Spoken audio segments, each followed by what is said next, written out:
Jonathan. I'm Alex. And I'm Ethan. And we're here to review the new horror survival film, Don't Breathe. Sweet. So, I guess what this film is in a nutshell, it's about a trio of burglars that break into a blind guy's house to steal a big cash reward that's sitting in a safe somewhere. And it does not go their way. What they don't know is that he's blind, and he's badass, and he's coming for him. He's basically blind Liam Neeson. Something I didn't like about Lights Out is that they kept using the same type of scare over and over again. And I was really scared that, I was really worried that they were going to use the same, oh, he's right there. Walking right beside them the entire You can't movie. see them, that's the scare. I was worried they were going to use that over and over again, and I was very surprised. Jonathan, overall, what'd you think of the movie? You know what? I thought that Don't Breathe was a lot of fun. Oh, for sure. I didn't think it was a perfect film, but in terms of building tension, it was highly effective. And like you said, the scares were really diverse, so I could never see what was going to happen next.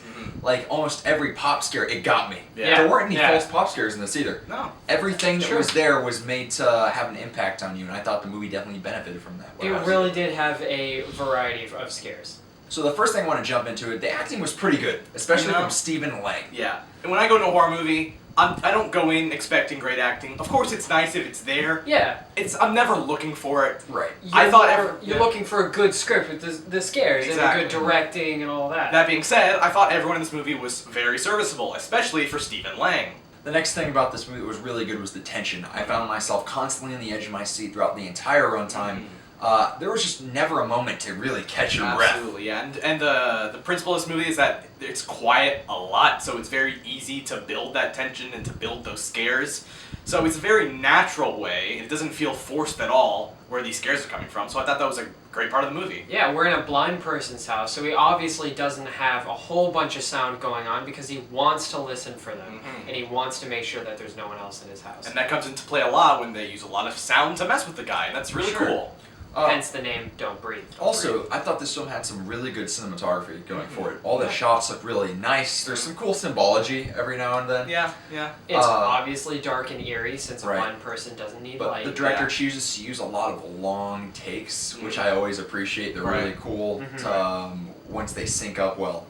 There's actually, I told you this earlier, but there's a moment in this movie where he's doing a very long take throughout the house, and it's just something I didn't like. It didn't really impact my review that much, but eventually he comes upon a few spots and it just stays there to highlight something. Yeah. And like, I got it, dude. I noticed the thing, but it just stayed on a little too long. Maybe I'm just being a little picky, but it just bothered me a little. Whatever.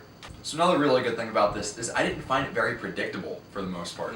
I was surprised at all the reveals that happen in it, as well as certain characters that live. I'm like, wait, is he dead? Yeah, Maybe? I mean, it keeps you on the edge of your seat. There is just a series of events that occur that just keep getting worse. Like, you think this is the worst possible thing. Like, oh, that's just disgusting. And they keep upping themselves. At one point, you were sitting right next to me. I was gagging in my seats. Good. It was. I'm not gonna say, but we hit it was rock disgusting. Bottom like 5 times in this movie. Yeah. And what's different about this horror movie is that it's burglars breaking into someone's house. So there's a moral dilemma that is much different from other horror movies where the victim is someone that you really think is innocent. In this one, you're like, well, do I want him to kill them? Or is he not as good as he thinks? No one, almost, I don't want to spoil it, but no one is as they seem. No one's really a good person, and I love that. I love that there are no happy endings in this movie. It's just everyone's a piece of crap. It's just the best. I loved it. Alex, you brought up a really good point earlier that in order for this entire movie to happen, you do need to have a little bit of stupidity. Otherwise, you can't fill a full hour and a half runtime.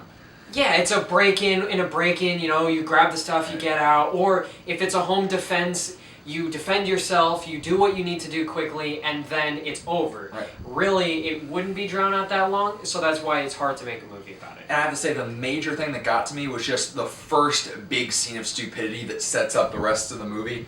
And I'm like, are you really that stupid? And that kind of took me out for a second.